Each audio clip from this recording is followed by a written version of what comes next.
Buenas noches.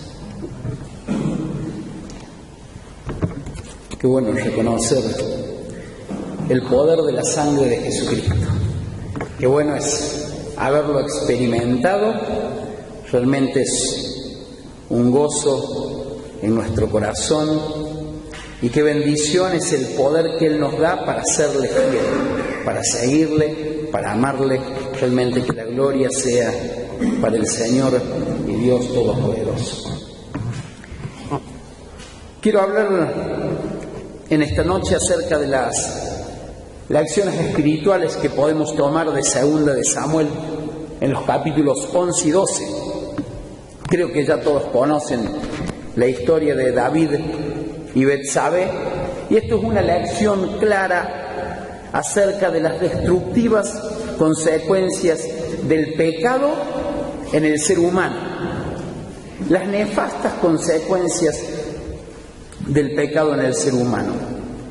Vamos a leer los 5 primeros versículos, nada más como introducción, y luego voy a ir tomando algunas lecciones espirituales de algunos versículos. No vamos a leer toda la historia, creo que no es necesario, todos la conocemos, todos conocemos este severo tropiezo de David, en el cual, codiciando a una mujer, manda a buscarla para tomarla, y luego, al saber que esta mujer queda embarazada, manda asesinar a su marido, y Natán, el profeta, lo reprende por este pecado, tras lo cual él escribe los conocidos Salmos 32 y Salmos 51, que son la experiencia de aquel hombre que se estaba secando por el pecado que había en su corazón y no lo confesaba.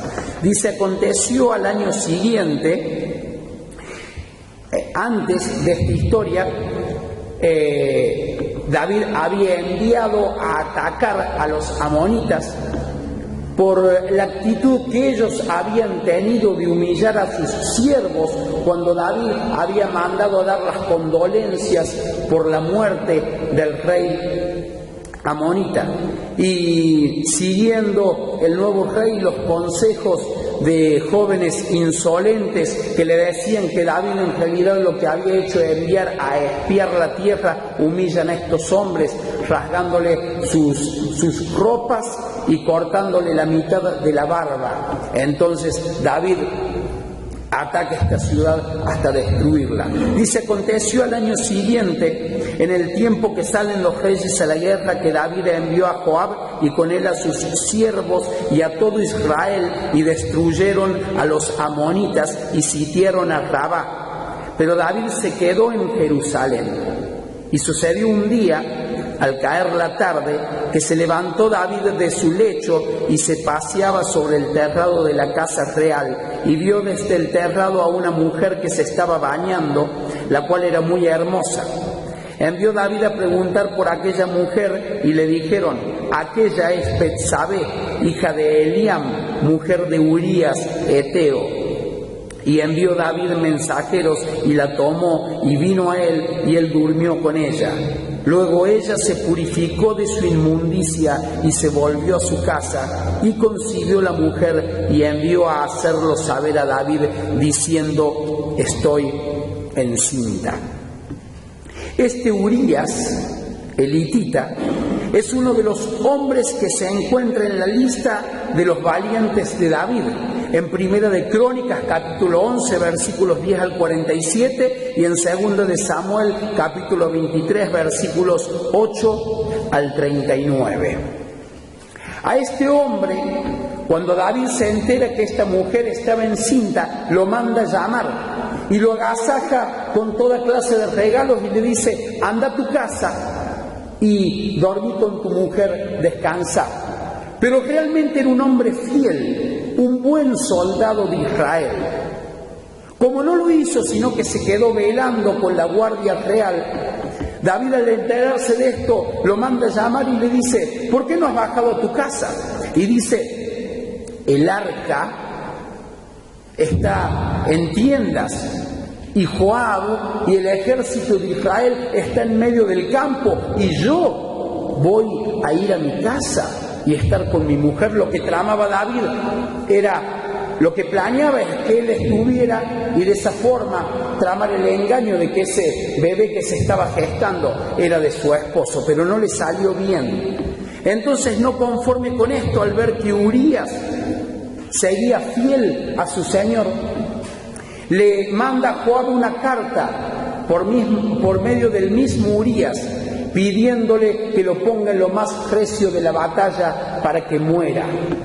Y finalmente David tuvo éxito en los malvados planes que había gestado, y Urías murió.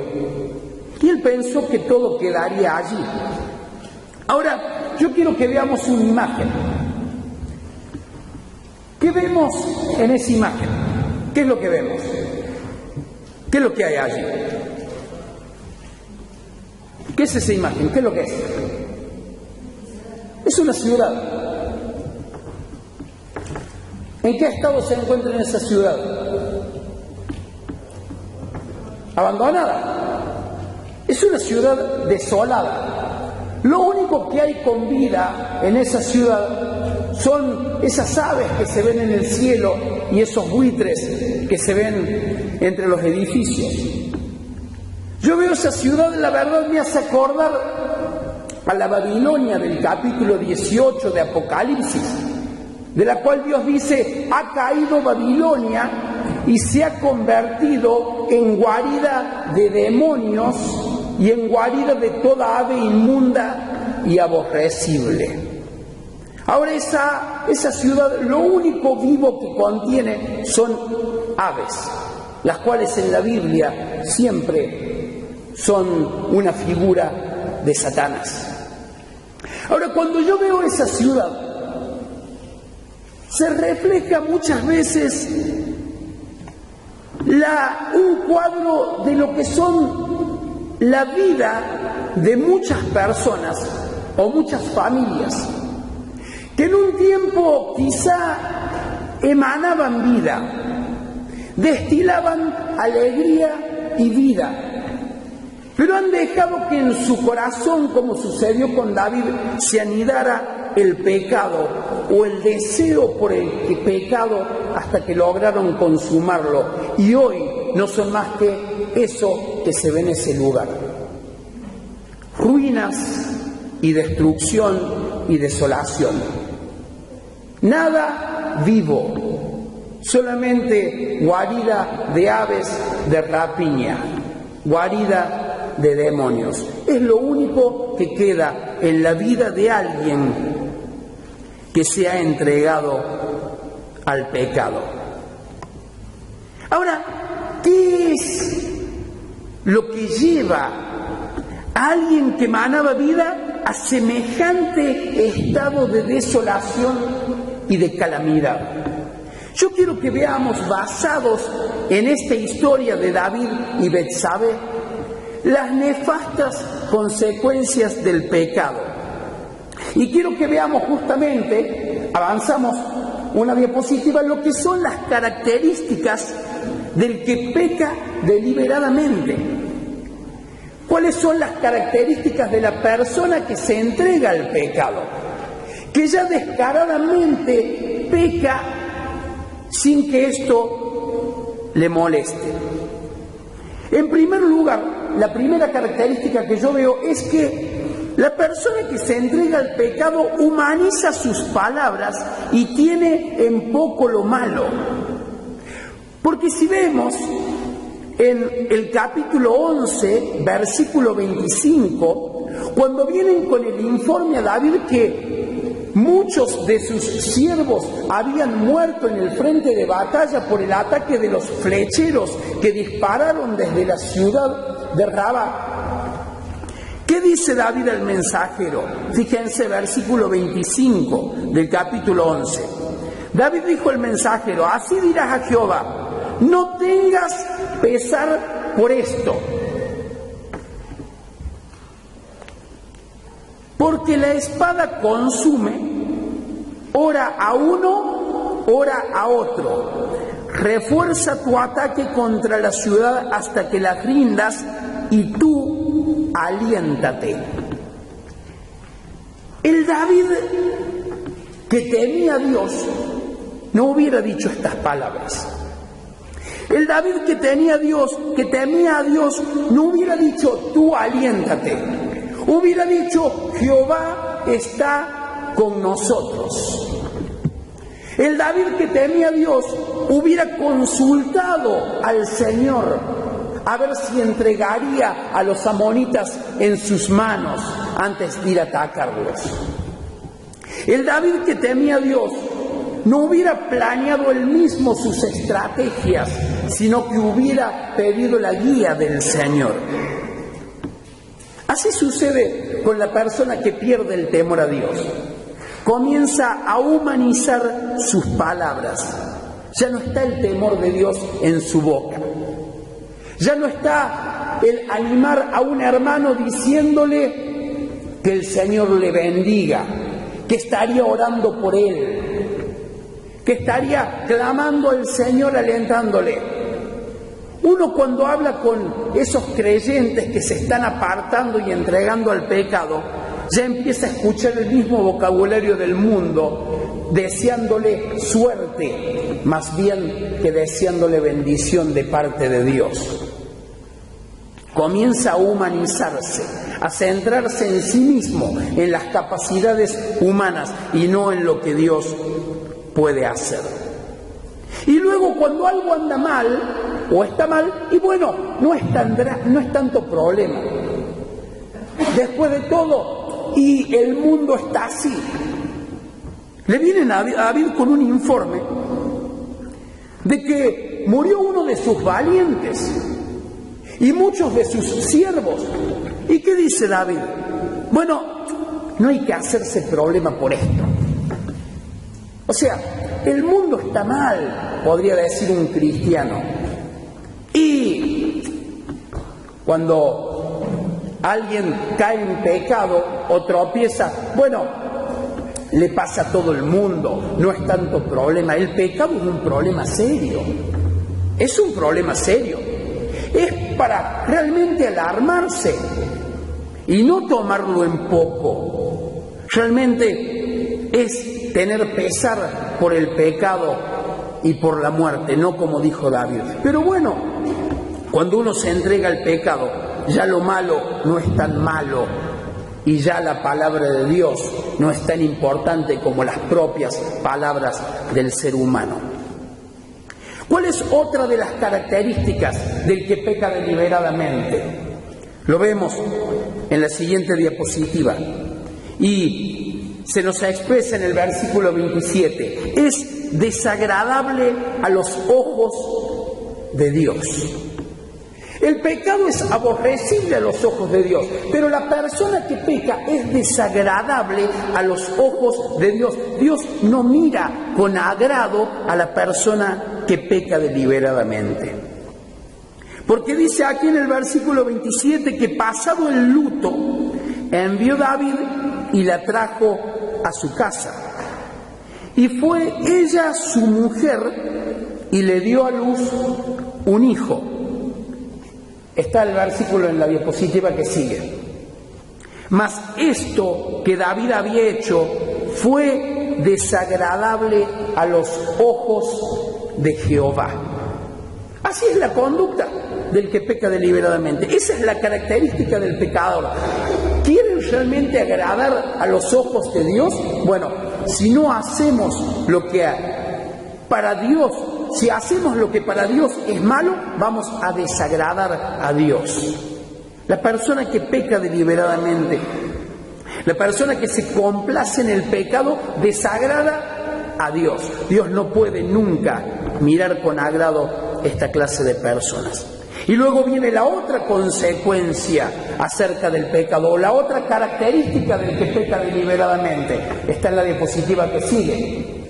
Limita las bendiciones de parte de Dios y sus propias capacidades. Fíjense lo que dice el versículo 7 y 8 del capítulo 12. Esta es la reprensión que le da Natán a David. Entonces dijo Natán a David: tú eres aquel hombre. ¿Recuerdan la historia que le cuenta? La del hombre pobre que había criado a una ovejita como si fuera su propio hijo, y luego en un campo vecino viene un hombre a hospedarse a la casa de un hombre rico que tenía muchas ovejas, y en lugar de matar una de las ovejas que tenía, toma la del hombre pobre y la mata. Y David se enoja y dice: ese hombre merece la muerte, hay que buscarlo y que pague 4 tantos lo que hizo. Y Natán le dice: tú eres aquel hombre.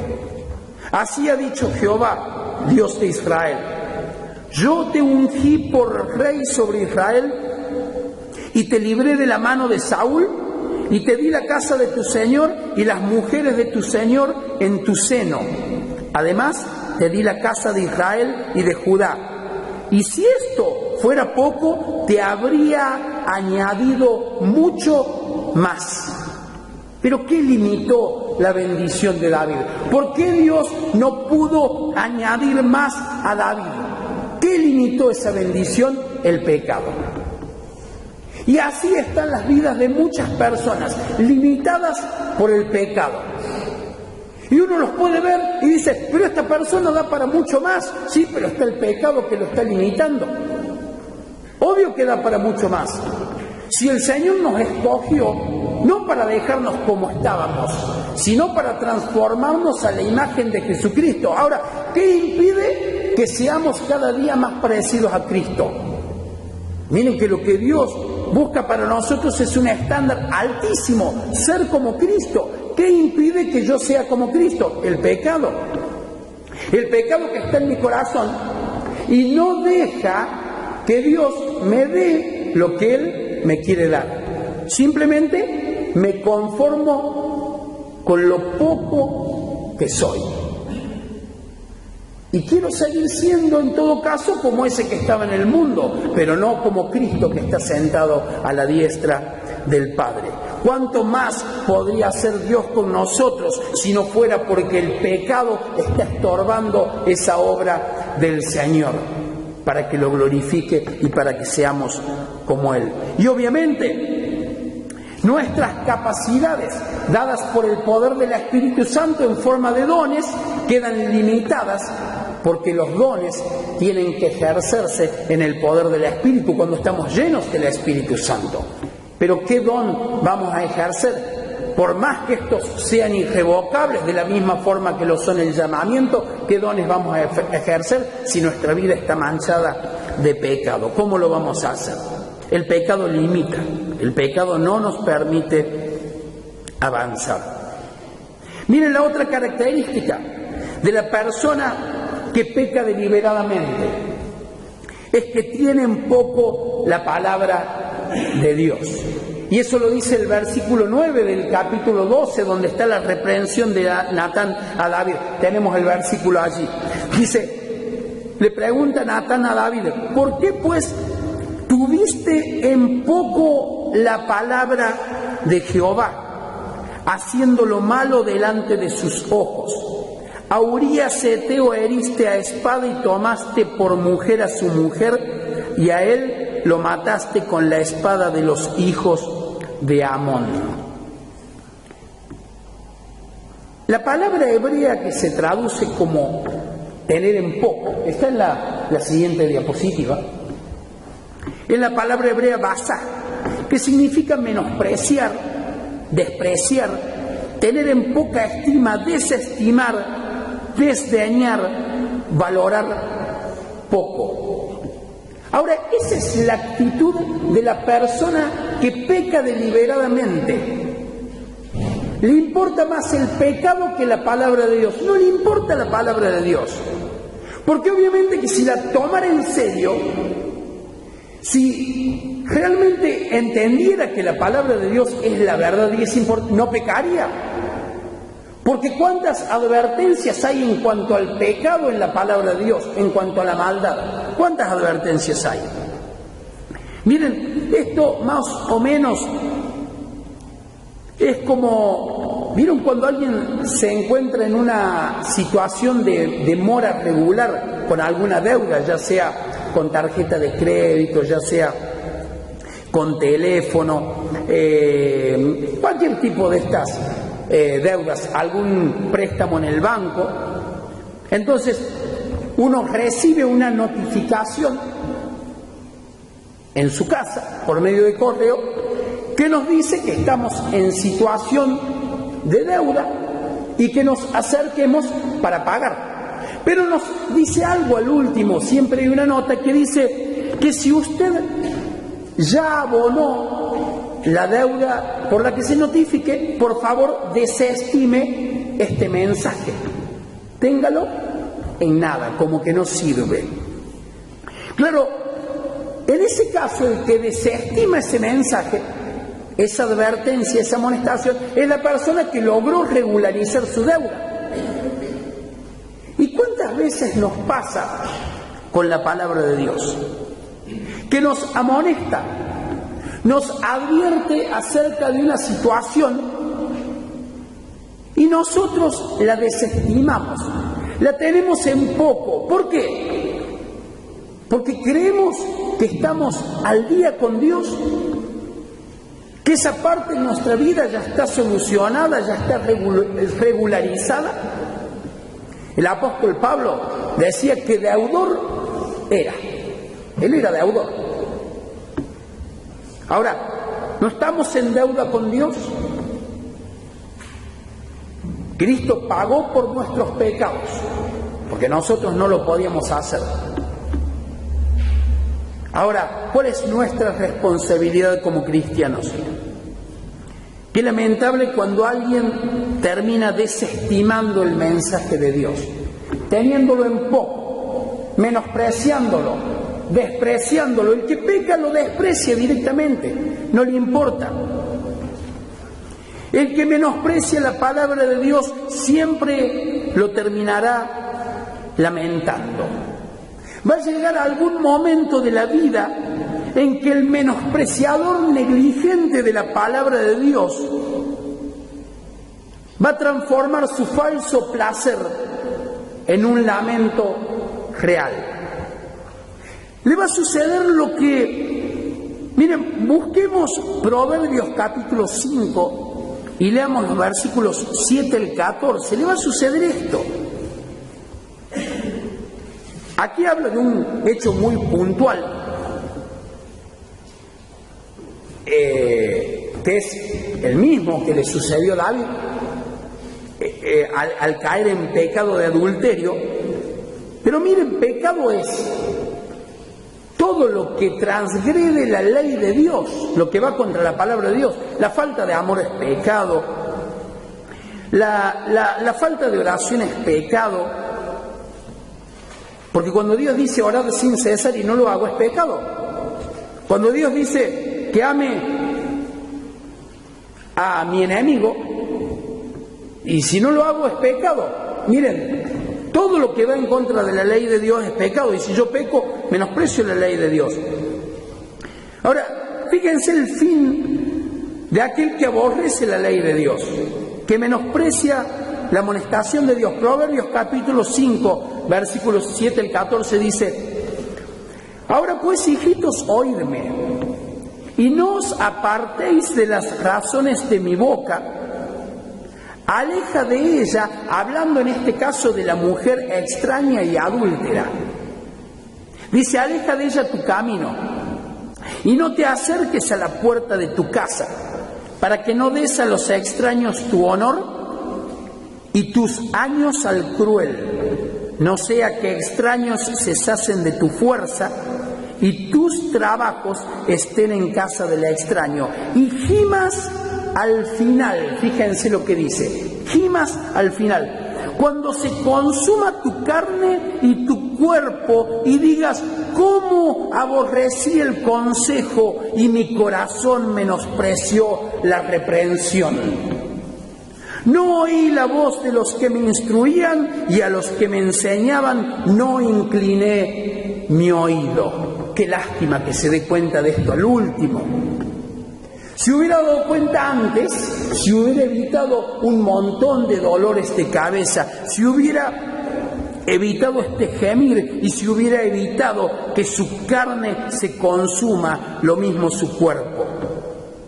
Y al último hace el balance de su vida y dice en el versículo 14, casi en todo mal he estado en medio de la sociedad y de la congregación. ¡Qué balance para terminar la vida! Miren, sí sabemos que las consecuencias del pecado son nefastas. ¿Para qué esperar al final para darnos cuenta de esto? Y que diga, ¿por qué aborrecí la palabra de Dios? ¿Por qué la tuve en poco? Si me instruía, me guiaba por todo buen camino y por todo camino sano y deleitoso a los ojos de Dios. Pero bueno, lamentablemente muchos se dan cuenta al final de sus vidas de cuánto han aborrecido el consejo. Lo bueno es darse cuenta ahora para andar por el camino del Señor. Otra de las características del que peca deliberadamente, fíjense, está en la diapositiva que sigue y tenemos también el versículo. La persona que peca deliberadamente acarrea destrucción sobre su familia. Fíjense lo que le dice Natán a David. Por lo cual, ahora no se apartará jamás de tu casa la espada. Por cuanto me menospreciaste y tomaste la mujer de Urías Eteo para que fuese tu mujer. Todos sabemos cómo sigue la historia de David. Todos sabemos la vergonzosa historia de Amnón y Tamar. Todos sabemos la terrible venganza de Absalón, hermano de Tamar, contra Amnón, el primogénito de David. Todos sabemos la rebelión de Absalón contra David. Ahora, ¿eso por qué sucedió? ¿Por qué sucedió? Porque su padre cometió un pecado deliberado. La pregunta es, ¿alguien quiere ver a su familia destruida? Si la respuesta es sí, entonces peque deliberadamente. Si la respuesta es no, cuídese del pecado y no tenga en poco la palabra de Dios. Es una garantía que el hombre que peca acarrea destrucción sobre su familia. Miren, si uno vuelve atrás los años que tiene de creyente, en mi caso 21, y cada uno podrá pensar en sí, y ve las familias de aquellos que tuvieron esta actitud para con el pecado, de las que venimos hablando, no era tan malo, el mundo lo hace, menospreciaron la palabra de Dios y hasta se burlaron de la palabra de Dios, porque he escuchado predicadores burlarse de la palabra de Dios.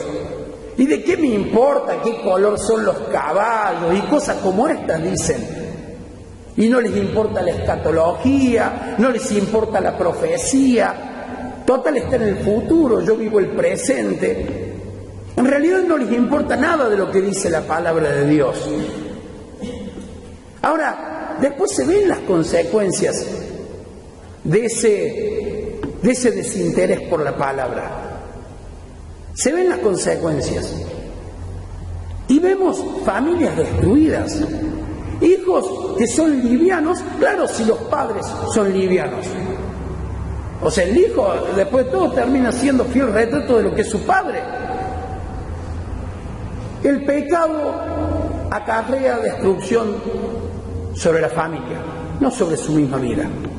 ¿Vieron el carcelero de Filipos? El apóstol Pablo le dice, cree en el Señor Jesucristo, tú y tu casa. Créense y serás salvo, tú y tu casa. Bueno, así como la fe y la santidad también afectan a la familia, el pecado también destruye a la familia. Yo de algo estoy seguro, que si algún día me desvío de los caminos del Señor y me entrego al pecado, no solamente yo pagaré las consecuencias, sino que mi familia será destruida. Y todos los sueños que tenía para mis hijas se van a ver desmoronados por mi negligencia. El pecado acarrea destrucción no sobre la persona, sino también sobre la familia. Otra característica del que peca deliberadamente: menosprecia al Señor. El que peca deliberadamente menosprecia al Señor. Fíjense en el mismo versículo 10 del capítulo 12. Natán le dice a David: por lo cual ahora no se apartará jamás de tu casa la espada, por cuanto me menospreciaste, le dice el Señor, y tomaste la mujer de Urías Eteo para que fuese tu mujer. Y si vemos la diapositiva que sigue, menospreciar es la misma palabra hebrea basá, que en el versículo anterior se traduce como tener en poco. Claro, el que menosprecia la palabra de Dios, el que tiene en poco la palabra de Dios, tiene en poco al Señor, el autor de su palabra. O sea, nadie tiene en poco la palabra de Dios sin tener en poco a Dios. Después de todo, la palabra se hizo carne en Jesucristo. El que tiene en poco la palabra menosprecia al Señor Jesucristo. Yo no puedo decir que no me interesa la palabra sin decir que no me interesa Dios, que no me interesa Cristo. Es lo mismo. Y la persona que tiene en poco al Señor, que lo menosprecia, que lo desestima, ese es un pecador deliberado. Esa es una característica del pecador. La otra característica de la persona que peca deliberadamente la encontramos en los versículos 13 al 14. Esta persona hace blasfemar a los enemigos del Señor, porque es una vergüenza. Porque la persona que peca deliberadamente es una vergüenza. ¿Qué le dice Natán a David? Pequé contra Jehová, lo reconoce David. David reconoce su pecado. Y Natán dijo a David: también Jehová ha remitido tu pecado, no morirás. Mas por cuanto con este asunto hiciste blasfemar a los enemigos de Jehová, el hijo que te ha nacido ciertamente morirá. David con su pecado, y cualquiera con el pecado que comete deliberadamente y desvergonzadamente, hace blasfemar a los enemigos de Dios. El mundo es enemigo de Dios. El mundo se alegra cuando un hijo de Dios peca. El mundo se alegra cuando un hijo de Dios peca. El mundo se alegra de ver arrastrado a la persona que en un tiempo era fiel a Dios. Nuestra familia del mundo se va a alegrar no porque estemos en Cristo, sino se va a alegrar cuando volvamos al mundo, cuando nuestro matrimonio se destruya. Solamente se va a alegrarnos de vernos en Cristo cuando ellos también estén en Cristo. Pero el mundo que aborrece a Dios se va a alegrar solamente cuando le demos el gusto de vernos pecar. Entonces el que peca deliberadamente hace blasfemar a los enemigos de Dios, produciéndoles alegría de ver a alguien que confesaba su nombre ahora cometiendo pecado. Otra característica del que peca deliberadamente, o una característica del pecado, y es que produce muerte y daños irreversibles. Los daños del pecado no se reparan más. Si bien Dios puede perdonarnos, y de hecho que Dios perdona pecados, pero las consecuencias del pecado no se borran. El mismo versículo 13 y 14 termina diciendo que el hijo que le ha nacido moriría. Lógicamente la consecuencia del pecado. No murió David, pero muere su hijo. Este pecado de adulterio y asesinato es una mancha en la historia de David que nunca se borró ni se borrará. Los libros de las crónicas de los reyes de Judá no los registran, pero sí los libros de Primera y Segunda Samuel en este caso, y los libros de Reyes. Fíjense este antecedente de David, cómo queda marcado. Vamos a Primera de Reyes, capítulo 15, versículos 1 al 5. Miren cómo el pecado mancha a una persona con una marca indeleble e imborrable, más allá de que Dios perdone.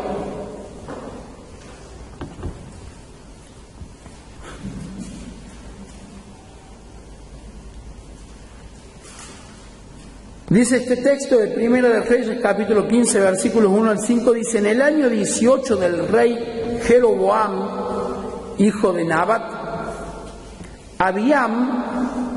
Abías, llamado en los libros de crónicas, es el mismo rey, Abiam comenzó a reinar sobre Judá y reinó 3 años en Jerusalén.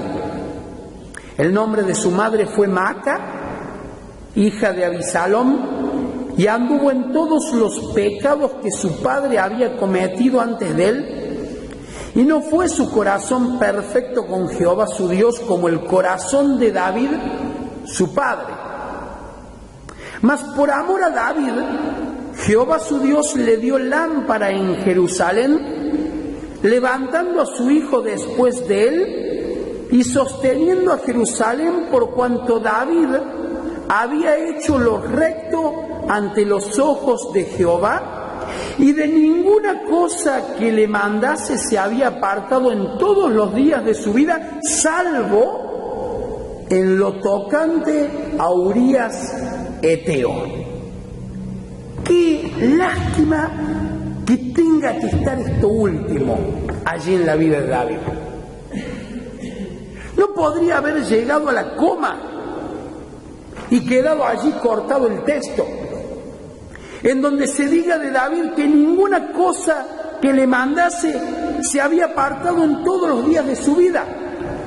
Pero hubo algo en lo que se apartó, cuando codició a su mujer, y esa codicia lo llevó a cometer asesinato. Nunca más se pudo borrar esa marcha en la historia de David. Así pasa con el que peca deliberadamente. Ni pensemos que vamos a borrar las manchas o las consecuencias del pecado. No hay modo. Sí vamos a obtener perdón, pero no se borrarán las consecuencias del pecado. Cito a William MacDonald, quien escribe lo siguiente en su comentario sobre Proverbios capítulo 5, versículos 21 al 23. Y dice lo siguiente: aunque ningún ojo humano le siga al burdel, hablando de la persona adúltera, a la habitación en el hotel o a la cita secreta, Dios ve todo lo que sucede tras puertas cerradas. Los pecados secretos de la tierra son escándalos públicos en el cielo. No es posible pecar y quedar sin castigo. Las consecuencias incorporadas del pecado no tienen escapatoria. Como aconseja Jay Adams, los hábitos pecaminosos son difíciles de romper, pero si no se rompen, ligan al cliente con fuerza mayor. Queda amarrado por las cuerdas de su propio pecado. Se da cuenta de que el ciclo del pecado es una bajada en espiral que le arrastra. Es capturado y atado por las cuerdas apretadas y permanentes del pecado. Al fin se convierte en esclavo del pecado. Ellicott denomina este versículo, el versículo 23, como la escena final del libertino. Y dice: no quiso ejercitar dominio propio. Y ahora, como resultado, muere. Y Moffat dijo: por falta de sentido muere, su locura total le arruina. Hasta aquí la cita.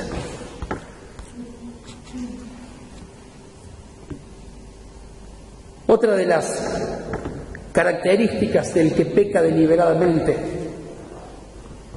es que experimenta un creciente deterioro, espiritual en primer lugar y también físico.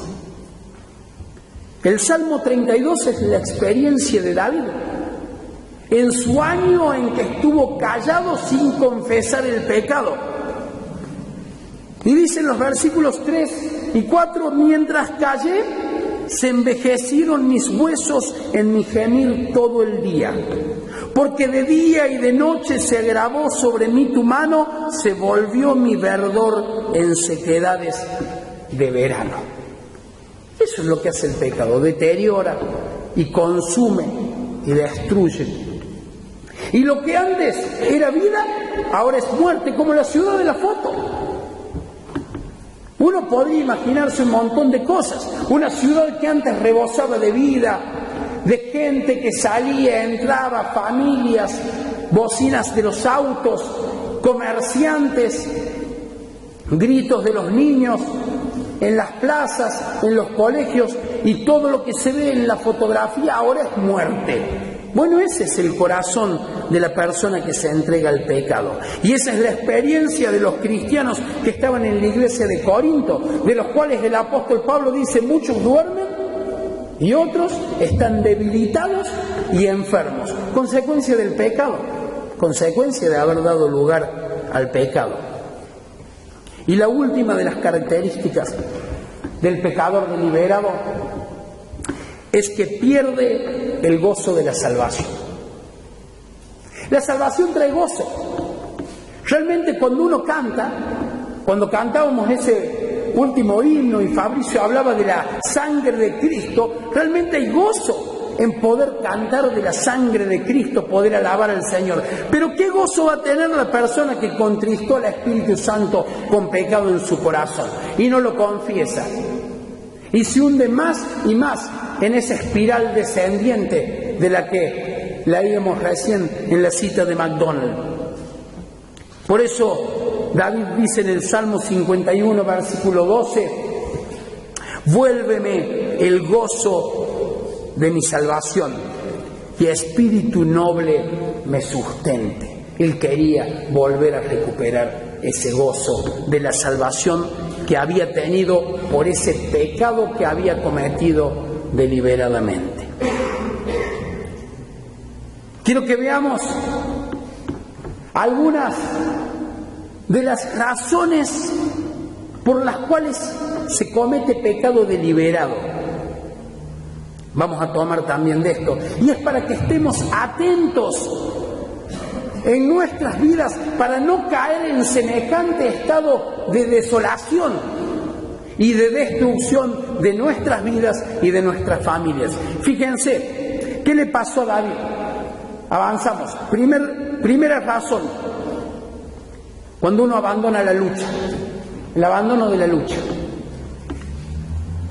En el capítulo 11, versículo 1,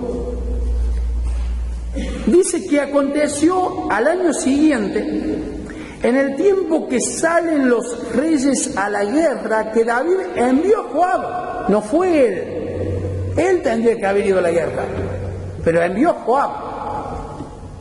Y con él a sus siervos y a todo Israel, y destruyeron a los amonitas y sitiaron a Rabá, pero David se quedó en Jerusalén. La vida cristiana es una lucha permanente. Si alguien piensa que en algún momento la lucha del cristiano se va a terminar, está pero totalmente equivocado. Nunca, jamás, mientras estemos en esta tierra, va a terminar la lucha del creyente. Aun cuando llegue a la edad de 90 años, si es que llego o alguien llega y diga: bueno, pero ¿qué me puede pasar a mí, un viejito de 90 años? ¿Qué me puede pasar? Ya está, ya lo he vivido todo, lo he pasado todo, solamente espero que el Señor me venga a buscar. Sigue luchando. Aun cuando esté en ese umbral de la vida, voy a tener que seguir luchando.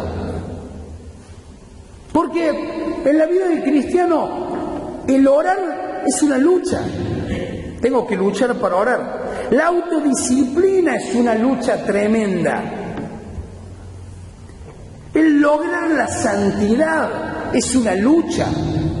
Y nunca se va a terminar. Solamente el día en que nuestros cuerpos sean redimidos y llegue esa adopción esperada, cuando Cristo venga a buscarnos, allí se va a poner fin a esta lucha. Pero el cristiano que abandona la lucha se expone abiertamente al pecado y es una garantía de que va a ser derrotado. Es una garantía porque abandonó la lucha. Y el enemigo sigue activo, pero abandonó la lucha.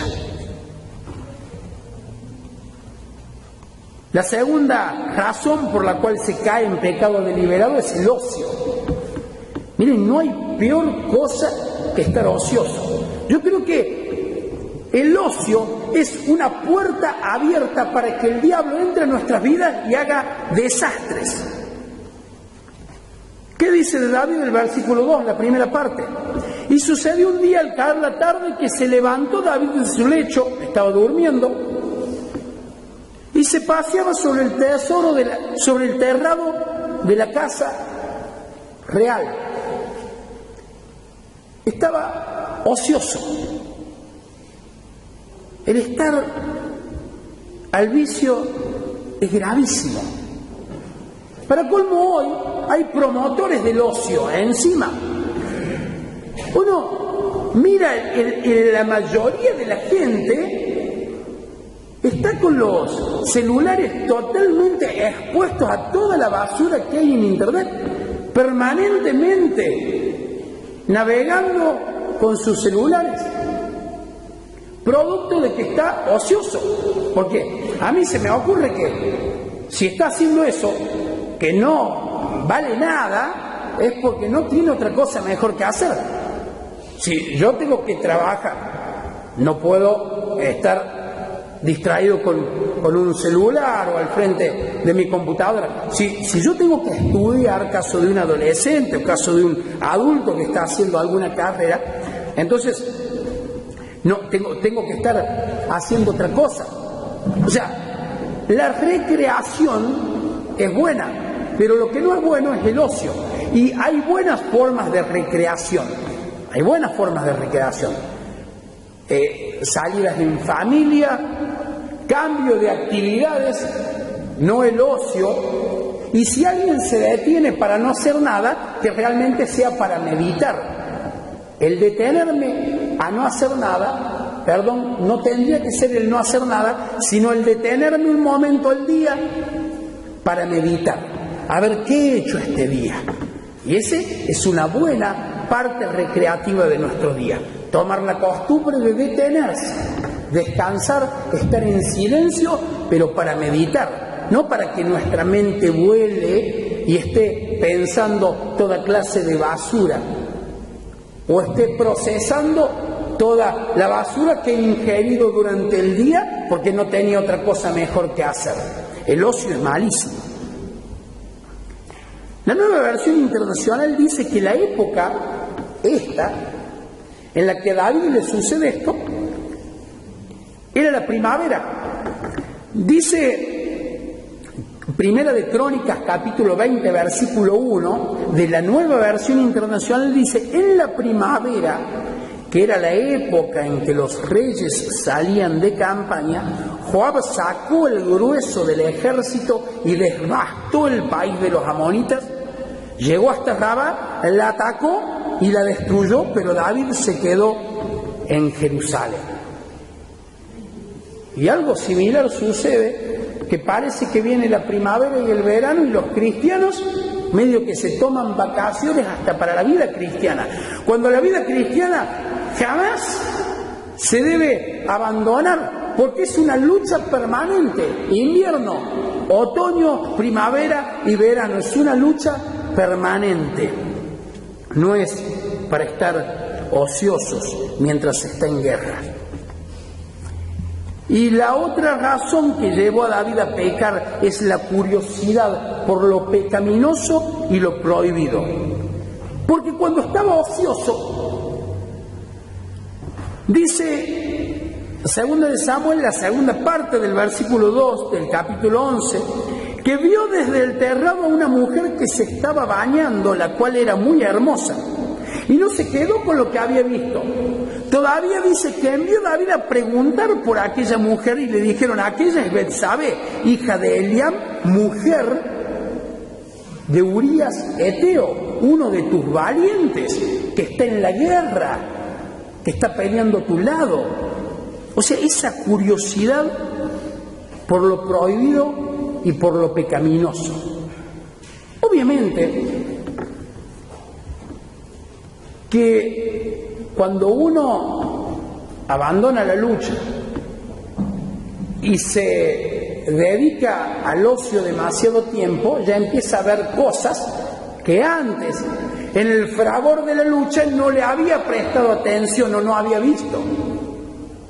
Y lamentablemente uno lo ve a esto en personas, muchas veces uno lo ve en personas mayores que, claro, antes estaban trabajando, ahora están jubiladas, ya se han relajado un poco y parece que tienen tiempo de ver cosas que antes no veían. Y realmente es vergonzoso ver que alguien que se supone que llega a un estado de madurez espiritual, en realidad se entrega a la curiosidad de cosas vanas y pecaminosas y prohibidas. Pero hay algunos modos prácticos, y ya con esto termino, para librarnos del peligro del pecado. Y con esto, obviamente, librarnos del pecado. Pasamos a la siguiente diapositiva. Miren, ¿qué tenemos que hacer? En primer lugar, después de lo que vimos, tener una comprensión seria y clara de los daños del pecado y considerarlo como un verdadero enemigo y aborrecerlo. El problema es si no tomamos en serio las consecuencias del pecado y el pecado en sí. Y lo tomamos como cosa liviana o lo tenemos en poco, de la misma forma que el pecador deliberado tiene en poco la palabra de Dios. Claro, al tener en poco la palabra de Dios, al menospreciar al Señor, no tiene la percepción del pecado que Dios tiene del pecado. Entonces no lo aborrece como Dios lo aborrece. Pero si lográramos entender lo destructivo que es el pecado en nuestra vida, creceríamos en ese odio al pecado, porque sabemos que es un enemigo que hay que tenerlo fuera de nosotros, lejos, porque puede destruirnos a nosotros y a nuestras familias, y no va a tener piedad. Así que yo tampoco tengo que tener piedad con él. Es un enemigo malo y hay que destruirlo. En segundo lugar, tener en muy alta estima a Dios y a su palabra. Todo lo contrario que haría un pecador deliberado y negligente. Una de las características del pecador que vimos, tienen poco la palabra de Dios y menosprecia a Dios. No así el cristiano lleno del Espíritu Santo, un verdadero santo redimido por la sangre de Jesucristo que quiere agradar a Dios. Él tiene en alta estima a Dios y toma en serio la palabra y sus advertencias, la respeta, la ama y la obedece. Y por último, estas son algunas de las cosas, solamente 3, pueden haber muchas más. Pedir cada día al Señor que nos guarde del mal y nos libre de la tentación. Y eso no lo digo yo, lo dijo Jesucristo en su oración modelo, porque dijo Jesucristo que cuando oren así, Mateo 6:13, y no nos metas en tentación, mas líbranos del mal, porque tuyo es el reino y el poder y la gloria por todos los siglos. Amén. Eso es la oración que tiene que hacer todo creyente. Señor, yo odio el pecado, no quiero ocasión cercana al pecado, porque me destruye, me podría destruir a mí y a mi familia. Podría hacer blasfemar a tus enemigos, Señor. Podría hacer que el mundo se alegre de que un hijo tuyo caiga. Y yo quiero darte la gloria. Podría limitar las bendiciones que tienes para mí. Y yo quiero ser como Jesucristo. Bien lo dijo Pedro: sed sobrios y velad, porque vuestro adversario el diablo, como león rugiente, anda alrededor buscando a quien devorar. Con algunas personas tuvo éxito. Y esas personas que antes eran realmente un reflejo de lo que es la vida cristiana, hoy, si pasamos a la diapositiva que sigue, tenemos toda esa ciudad allí como un fiel retrato de lo que son hoy. El diablo tiene éxito con algunas personas, logra destruirlas, devorarlas y allí las abandona. Pero no permitamos que con nosotros tenga éxito. Nos mantengamos firmes sin abandonar la lucha, sin entregarnos al ocio y teniendo en muy alta estima a Dios y a su palabra, y comprendiendo las terribles consecuencias del pecado. No sea que al final digamos lo que dijo ese proverbio que leímos en Proverbios capítulo 5. ¿Cómo menosprecié la reprensión? ¿Cómo no oí cuando me advirtieron? Cuando el Señor me lo decía. Ahora tengo que estar en este estado de calamidad producido por el pecado, con consecuencias que no pueden ser borradas. Pero Dios está con nosotros y nos va a permitir ganar la victoria si nos mantenemos fieles. Oremos al Señor. Señor Dios Todopoderoso, te agradecemos por tu bondad, por tu misericordia, Señor, por tu amor y por advertirnos acerca de las terribles consecuencias del pecado, Señor. No son poca cosa.